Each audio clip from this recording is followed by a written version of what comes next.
Fala pessoal, sejam bem-vindos ao podcast Cara dos Esportes extra dessa semana. Tivemos a loteria do draft, acabou de acabar há alguns minutos atrás. A gente vai reagir aqui à ordem do draft. Já sabemos onde Cooper Flagg vai jogar, será no Dallas Mavericks ou não, né? Nunca se sabe, mas foi uma das loterias mais memoráveis aí desde que a NBA adotou esse formato, né? Com as probabilidades um pouco mais planas, né? Um pouco mais achatadas. Teve o Mavericks subindo muito, times caindo muito, e a gente vai falar sobre tudo isso aqui no podcast. A gente vai falar no começo aqui, na parte aberta, do feed aberto, a gente vai falar da escolha número 1, do encaixe do Cooper Flagg com o Dallas Mavericks, o que aconteceu, e aí depois a gente vai falar do resto dos drafts, das principais escolhas e tal, o que pode mudar, qual vai ser o plano dos Spurs com essa segunda escolha geral, será que a escolha vai ser envolvida numa troca por um certo jogador grego aí que talvez esteja insatisfeito. E aí, se você quiser ter acesso ao programa na íntegra, se torne apoiador. Link tá na descrição, R$14,90 por mês apenas. Te dá acesso a um episódio por semana sobre NBA e um episódio por semana sobre NFL. Então, dois programas por semana. Essa semana serão 2, né? Porque a gente vai ter 3 episódios de NBA por conta da loteria. Antes de entrar aqui na loucura que foi esse sorteio nessa segunda-feira, vou dar um alô aqui, retornando ao podcast, Lucas Marques, um dos principais especialistas em draft aqui no Brasil, sempre produz um conteúdo muito legal no Twitter. Lucas, seja bem-vindo mais uma vez aqui ao podcast. A gente já conversou offline, então eu sei que você compartilha do choque que eu tô sentindo agora, né? O Dallas Mavericks subiu da 11ª odds, né? Tava em 11º no ranking das probabilidades para a primeira escolha geral. A NBA um dia vai conseguir se livrar das alegações de que ela é feita com script, que o Adam Silver muda ali as coisas nos bastidores? Boa noite, galera. Acho que depois dessa ficou bem difícil, cara. Por todo o contexto da troca do Doncic, né? Teve todo esse choque. E aí, termina a temporada, vê que terminou, e aí vamos pra a loteria. Dallas Mavericks pegando a primeira escolha e de um jogador que tudo vai ser geracional, né? Então, vai ser difícil o Adam Silver depois dessa. Né? Eu tava até falando com um colega que é a segunda vez, né, que tem uma troca impactante envolvendo o Lakers e que uma equipe sobe tanto, né? Teve a do Zion também, que o Pelicans também subiu. Justamente no ano que eles trocaram o Anthony Davis, né? Com toda aquela questão do Anthony Davis, e agora de novo o Doncic é trocado, e aí veio agora de presente com o Cooper Flagg, né? E numa situação bem parecida ao do Zion também, que o Zion também jogou em Duke também, né? O Flagg também, então assim, é complicado, né? Enfim, né? Como a gente falou. Cara, posso dar minha opinião sincera? A NBA vive disso, pô. Tem jeito. Posso dar minha opinião sincera? E Pode. eu brinco muito, até a gente, antes de entrar no ar, eu tava falando, não, comissário da NBA tem que roubar mesmo, tem que fazer o melhor pra liga e tal. Minha opinião sincera, no fundo, eu acredito que foi sorte. No fundo, eu acredito que foi sorte. Mas acredita, tem que acreditar, né? Sim, porque eu acho que pra uma armação como essa acontecer de fato, eu acho que tem que estar muita gente envolvida para um negócio desse não vazar. Então eu acho muito legal a conversa, a brincadeira, e eu vou fazer tweets, e vou falar aqui podcast e tal, teoria da conspiração, mas eu descarto que tenha algum acordo? Não descarto. Mas eu acho que se eu tivesse que, sei lá, apostar minha vida, eu acabaria dizendo que foi sorte. Porque foi tão descarado também, é tão descarado, né? Por conta dessas coincidências que o Lucas descreveu muito bem, né, cara? Que eu acho muito difícil. Eu acho que acabou sendo sorte mesmo, né? E tem todo ponto, né? Dessa vez não é nem Nova Orleans, é Dallas, que é uma cidade gigantesca nos Estados Unidos, que havia, assim, questões quanto ao futuro da franquia, né? Tinha até aquela teoria da conspiração que os Mavericks, os novos donos dos Mavericks, trocaram o Luka pra dar uma baixada no valor da franquia e tal, conseguir mover eles pra Las Vegas e tal, e agora você meio que salva o basquete, né? E vamos entrar nessa discussão agora. Antes, siga o Guilherme lá no Twitter, né? @GW Mayusi, MAYUSI. Vai estar aqui na descrição, você vai lá, segue ele no Twitter, bastante conteúdo sobre draft. O que aconteceu nessa segunda-feira é que 2 times subiram muito na hora... Para o pessoal entender, tem uma loteria, né? Quanto pior a campanha ali, os 3 piores campanhas têm 14% de chance de ter a primeira escolha geral. E aí vai tendo uma escala ali, o Utah Jazz, que acabou caindo para a 5ª escolha. O máximo que eles podiam cair era para a 5ª escolha. O segundo colocado pode cair até a 6ª e assim sucessivamente. E aí você tem nas odds, o Dallas Mavericks tinha 1,8% de chance de ter a primeira escolha geral e eles ganharam. Então o Mavericks subiu bastante, né? Porque você tem o anúncio da escolha 14 até a escolha 5, e aí vai pro intervalo e aí volta com os 4 times. Então a gente sabia que estavam brigando pela primeira escolha geral o Charlotte Hornets, o Philadelphia 76ers, o San Antonio Spurs e o Dallas Mavericks. E o único time de fato que estava nesse top 4, né, com top 4 das chances de ter a primeira escolha geral, era o Charlotte Hornets, né, que era um dos times com 14% de chance de ter a primeira escolha geral. Só que eles acabam com a 4ª escolha. O 76ers pulou da 5ª para a 3ª, né? E é ótimo o 76ers porque se fosse da 7ª para baixo, a escolha pro Oklahoma City Thunder, né? Em parte de uma troca. A troca do Al Horford ainda, né? Que ele foi do Sixers pro Thunder. Os Spurs subiram da 8ª para a 2ª e os Mavericks subiram da 11ª para a 1ª. E obviamente, Mavericks e Spurs, grandes vencedores. Os grandes perdedores, Utah Jazz e Washington Wizards. E a gente vai falar sobre o Utah Jazz mais pra frente. Aqui nessa parte a gente vai ficar falando sobre o Cooper Flag. Mas eu vi isso acontecer 2 anos seguidos com os Pistons. O Pistons teve a pior campanha. Um ano saiu com o Jaden Ivey. Teve a pior campanha de novo, saiu com o Ausar Thompson. Então Você olha as odds, né, Lucas? Você tem a pior campanha no geral, você tem 14% de chance de ser a primeira escolha geral, mas a maior probabilidade é de você ser a 5ª, porque você tem 47,9% de chance de ser a 5ª escolha geral, né? Então, você acha que pode forçar os donos dos times e os tomadores de decisão a repensarem a intensidade do tanking deles? Porque a gente vem nos últimos, acho que são 4 ou 5 anos com esse formato de 14, 14, 14... Os times a gente tá vendo muito time subir. E isso reduz o incentivo a você tancar, né? Muito, tem acontecido bastante, como você falou, né? O Pistons aconteceu. Eu não me lembro, qual foi a equipe também que aconteceu isso também, nos últimos anos, tanto com o Toronto.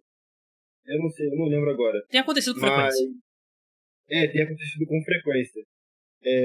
Por exemplo, o Hornets, né? É o time que também ali tava querendo essa pick 1, né? Já vem tancando há um tempo. E aí caiu pra 4ª. Não que seja ruim também, né? Mas você que tá ali pensando em pegar um jogador como o Cooper Flag, fica tipo assim, poxa, tanquei o ano inteiro, né? E fiquei em 4º. Então, assim, tem que ser repensado, né? Por exemplo, no caso do Jazz, é um tanque que eu, particularmente, não entendo muito. Porque teve uma temporada, a primeira temporada do Marquinhos, que ele foi eleito mais... Vocês comem não, foi eleito... Foi All-Star e acho que foi Most Improved. Isso. E o time tava muito bem. Só que você via ali aquela coisa, tem que tancar. Não pode perder, tem que tancar. E aí você viu que depois disso aí o time o Marquinhos agora pegou o contrato absurdo. Né? Eles não trocaram o Marquinhos. O time não joga pra vencer. Ele tá lá, decaiu muito o nível da temporada das 2 últimas temporadas pra essa. Ele caiu demais. Sim. Então, assim, eu acho que o tanque, quando ele é forçado em níveis que você meio que se perde, ele não faz bem pra franquia, né? Eu acho que não faz bem. Tem uma outra equipe que foi o quê? Tipo, o Houston. O Houston tava tancando, e aí você botou o Stephen Silas lá de técnico, não foi? Foi. E aí o time jogava muito mal. Não era aquela coisa assim, estamos tancando aqui, e aí perdemos o jogo e tal, não. O time jogava muito mal, muito mal. E aí tancou pensando em pegar o Embanyama, aí caiu pra 3º. Acho que foi que eles pegaram o Jabari, né? Então assim, no final tancaram e não pegaram ninguém que eles pensavam, né? Não, assim, o Jabari foi no ano do... É do Paulo do chat, Banqueiro, né? do chat do Isso Paulo aí. Banqueiro. Ou do Paulo, né? Eles perderam a loteria no ano do Cade, né? Que foi Isso aí. que eles tiveram acabar com o Jalen Green, né? Que Isso aí. uma escolha que não envelheceu muito bem. Mas vamos entrar no Cooper Flag. A primeira pergunta que eu tenho que te fazer, protocolar, né? Porque tem muita gente que, pra gente aqui, que já acompanha um pouco mais de perto, mas tem muita gente que é a primeira vez que tá pensando em draft da NBA é hoje com a loteria. Todo mundo vai falar, Cooper Flag é jogador do Dallas Mavericks. Tem alguma chance? Você pode responder com sim ou não. Tem alguma chance de Cooper Flag não ser jogador do Dallas Mavericks, se eles optarem por outro jogador, por exemplo, ou trocarem a escolha? Nico Harrison, né? Nico Harrison é o presidente do Mavericks. Tem alguma chance? Olha, eu vou falar não por alguma coisa que eu falei, até brinquei e falei assim, isso aí é armado. Assim, o Nico Harrison, quando trocou o Doncic, ele falou que o que importava pra ele era a defesa, né? A defesa ali do campeonato. Ele repetiu isso aí até agora, né? Quando teve a entrevista lá, ele falou isso de novo. E aí, tipo assim, simplesmente a escolha de número 1 consensual desse ano é um cara com potencial para ser já audível na próxima temporada. Você vai pegar esse cara, botar numa defesa com Derek Lively, com Anthony Davis. E se você pegar os jogadores abaixo, que é o Dylan Harper, o Ace Bailey, não são jogadores com esse calibre defensivo, né? Então, assim, se ele realmente estiver pensando em defesa, defesa, defesa, não tem outra escolha aqui, é o Flag, e vai ser ele, vai ali. E assim, é um potencial absurdo de com o Anthony Davis, se o Anthony Davis ficar saudável, com o Lively, né, com o Chris que chegou ali também agora, Nadim Marshall, assim, eu até brinquei, é time para chegar no que vem, com o Curry voltando, né, dependendo das condições, para brigar para ser campeão da NBA, se tudo der certo, né, para eles. Eu só não sei se a gente vai ver o Kyrie em quadra na próxima temporada, né? Eu acho que tem essa questão, né? A lesão dele eu acho que é um pouco mais longa, né? Mas, cara, eu concordo. Não tem menor chance do Cooper Flag não ser a escolha. Eu acho que esse draft abaixo do Cooper Flag tem 3 caras. O Dylan Harper, o Edgecombe e o Ace Bailey. Acho que todos eles seriam a primeira escolha geral na última classe, né? Porque Na última classe, né? Também concordo, eu acho também. São baita prospectos, né? Mas o Cooper Flag tá em outro patamar, né? O Cooper Flag, e eu quero saber a sua opinião também, a minha visão do Cooper Flag é um cara que acho que ele não tem buraco no jogo dele, né? E ele é um cara que eu acho que ele vai entrar na NBA, e eu concordo plenamente com o que você disse, ele já vai entrar como um defensor de muito impacto. Ele é um baita defensor, eu já vi especialistas comparando ele ao Kevin Garnett, que é um dos maiores defensores da história da NBA, apesar de que saiu a medição dele hoje, né, ele tá participando do Combine, um pouquinho mais baixo do que a gente esperava, 2,1 metros, mas com uma envergadura muito boa, né, então não é problema nenhum, né, mas ele é um cara que pode defender potencialmente de 1-5, e ofensivamente a gente viu muito ele em Duke sendo meio que o point forward, né, da equipe, né, iniciando ataque. Eu até tava falando sobre isso agora na live com o podcast Flash Brothers, e eu quero saber a sua opinião. Acho que se você tivesse que apontar um ponto fraco dele, que eu acho que nem é ponto fraco, é um ponto menos forte, é que eu acho que ele não é um pontuador tão natural como outros prospectos de primeira escolha geral, porque acho que ele é um pouco mais mecânico, acho que ele é muito mais um iniciador, é um cara que faz de tudo um pouco, não é aquele cara que é bucket, né, aquele cara que é o pontuador profissional. Apesar dele ele teve um bom aproveitamento de 3, né, na última temporada, 38,3, apesar de eu não gostar muito da mecânica dele, mas ele acho que seria o único ponto menos forte. Eu acho que ele não é um cara que eu vejo, por exemplo, na NBA sendo um pontuador de 28 pontos por jogo. Eu não sei se ele chega lá. Ele é mais um cara de, sei lá, 24, 11 rebotes e 9 assistências, algo do tipo. Você concorda sobre o Cooper Flag? Eu acho que talvez por ele não ter uma criação de arremesso, né? Ele não é um cara muito criador de arremesso, né? Talvez isso vá baixar as médias dele na NBA, de pontuação. Porque na NBA você, diferente, por exemplo, do college, as equipes lá no college marcam muito em zona, né? Você vê muita defesa em zona, defesa em zona, defesa em zona. Na NBA, praticamente, o cara vai estar lá desmarcando individual o jogo inteiro, né? Aí, um momento ou outro, que você vê mais nos playoffs, né? Que as equipes costumam botar mais defesa em zona. Ou alguns técnicos, tipo Extra, o Doca, técnicos que gostam de defesa em zona. Então a NBA, a questão da criação de arremesso é muito importante. Né? O cara criar o seu próprio arremesso. Porque você vai ficar marcado o jogo inteiro individualmente. Se você for o melhor do time, você vai ser marcado pelo melhor defensor do adversário. Então, assim, eu acho que isso, né, que pode baixar as médias dele na NBA. Concordo, acho que eu tenho essa visão dele também. Né, em Duke, a galera até agora pegou um pouco no pé dele no final aí dos últimos jogos aí do March Madness, né, falou, o Superfrag não decidiu, eu não sei o que lá, porque assim, de fato ele não tem como é que se diz, ser um pontuador puro, né, Sim. como a galera fala. Então isso pode pesar um pouco contra, mas, por exemplo, nos treinos que ele fez com os Estados Unidos, né, pelas Olimpíadas? Sim, foi das Olimpíadas. Né? O pessoal falou que ele era um negócio assustador, né, então assim, pode ser que com o tempo, talvez ele consiga, eu não sei, ele tem o quê, 19 anos, eu acho, né? Sim, ele é muito novo, ele entrou um ano mais novo do que... Ele vai Ele fazer 19 em dezembro. É bizarro. Não, e assim, essa questão dele adiantar, né? Foi assim, jogada de mestre dele, porque a próxima classe tem o AJ Bunsen, tem o Cameron Boozer e o Darren Peterson, ou seja, ele talvez não fosse nem pick 1 no próximo draft, né? Talvez ele cair para uma 2, para uma 3. Então ele conseguia adiantar um ano, né? Para entrar nesse, que ele é um disparado, né? Então é a jogada de mestre dele, mas ele é. E assim, vai entrar novo, né? Vai entrar mais novo que os outros, por exemplo, também. Sim.